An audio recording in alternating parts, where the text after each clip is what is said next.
14 de julio, Día Nacional de Francia y el recuerdo de la toma de la Bastilla durante la Revolución Francesa. Te cuento sobre las manifestaciones en Cuba y las repercusiones en todo el mundo, novedades sobre las vacunas y más. Desde este podcast, el trabajo diario que se ve reflejado en cada entrega, en cada episodio, pensado en que estés informado en el momento en que decidas hacerlo, con noticias verificadas y fiables. A eso le agregamos frescura, agilidad y el toque de diversión. Gracias por elegirnos. Esto es El Franco Informador, tu mejor opción para estar al día con las noticias. Soy Soledad Franco. Allá vamos. Feliz día a todos los franceses en esta jornada especial en que recuerdan la toma de la Bastilla el 14 de julio de 1789, una fiesta que se conmemora desde hace más de un siglo. Tenemos que hablar de las manifestaciones sin precedentes contra el régimen cubano que estallaron el domingo y se prolongaron durante el lunes y el martes. El canciller cubano Bruno Rodríguez instó a Estados Unidos a que explique si financia o respalda una supuesta operación de comunicación contra la isla, luego de las manifestaciones que arrancaron el 11 de julio. Rodríguez afirmó que la operación contra la isla es llevada a cabo por disidentes cubanos en Estados Unidos con apoyo de sectores políticos. Además, el canciller cubano pidió al presidente de Brasil, Jair Bolsonaro, que se concentre en mejorar la gestión de la pandemia de COVID-19 en su país y en los hechos de corrupción que lo involucran y no en lo que ocurre en la isla. También el canciller dijo que las declaraciones del presidente de Uruguay, Luis Lacalle Pou, sobre las manifestaciones en la isla muestran que desconoce la realidad del país caribeño. En contrapartida, la Sociedad Interamericana de Prensa condenó el arresto y los ataques a periodistas independientes en Cuba durante las protestas. Denunciaron también la interrupción del servicio de Internet mientras las manifestaciones se transmitían por las redes sociales. Estados Unidos también instó a Cuba a que habilite el acceso a Internet a sus ciudadanos. Por otra parte, miles de personalidades alrededor del mundo se solidarizaron con los cubanos que piden libertad.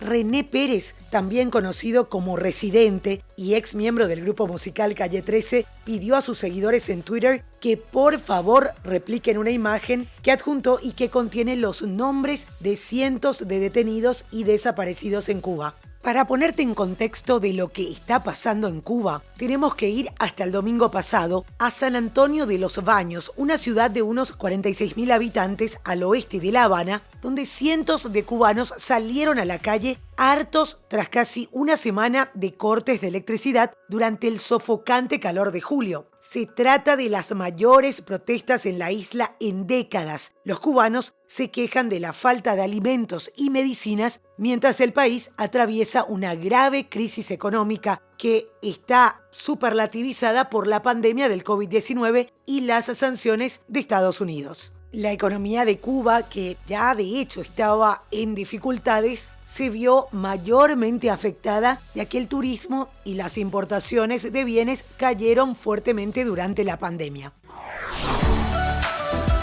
Y antes de continuar, hago una pequeña pausa para invitarte a formar parte de mi canal de Telegram, Podcasteando con Sole Franco. Si ya pensaste en crear tu propio podcast, ahí comparto noticias y recursos gratuitos sobre podcasting. En las notas del episodio te dejo el link o podés buscarlo directo en Telegram, Podcasteando con Sole Franco. Ahora sí, continuamos con noticias.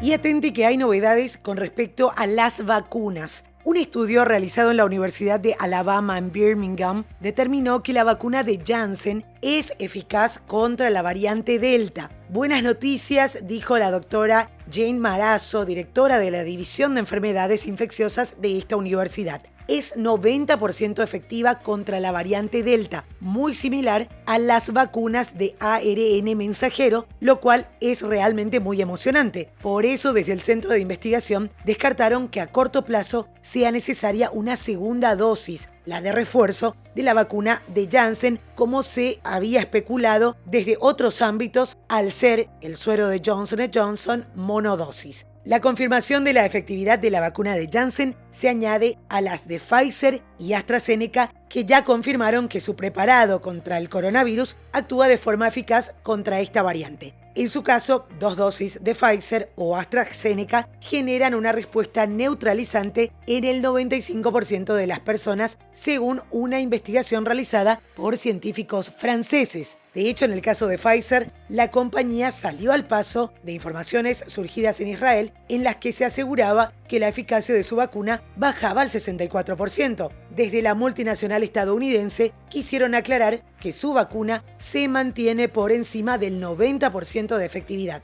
Por último, en el caso de Moderna, aún no se tienen datos para las 2 dosis, pero un estudio que se realizó en Canadá sí determinó que la efectividad 14 días después de recibir la primera dosis es del 72%.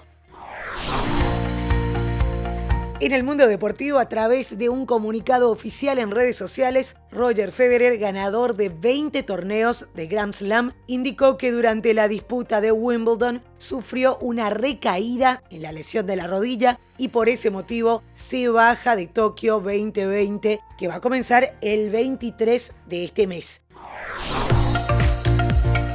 Y hablando de los Juegos Olímpicos, a inicios de julio el comité organizador anunciaba que estos sí se iban a llevar a cabo, pero sin espectadores. Después de que Japón declare nuevamente el estado de emergencia por una nueva ola de coronavirus, esto se tuvo que confirmar. No serán personas entonces quienes ocupen los lugares que quedarán libres, sino robots. La solución a los asientos desiertos en Tokio 2020 está en Pepper y Spot, los robots que ocuparán los lugares de los seres humanos en el público. Los modelos de SoftBank y Boston Dynamics, que fue recientemente adquirida por la surcoreana Hyundai, estarán encargados de hacer sentir acompañados a los deportistas durante los eventos. Cerramos con la música de la cantautora sudafricana inglesa, conocida como Baby Queen, quien estrenó su más reciente material titulado U-Shaped Hole, que pertenecerá a su álbum The Yearbook Album.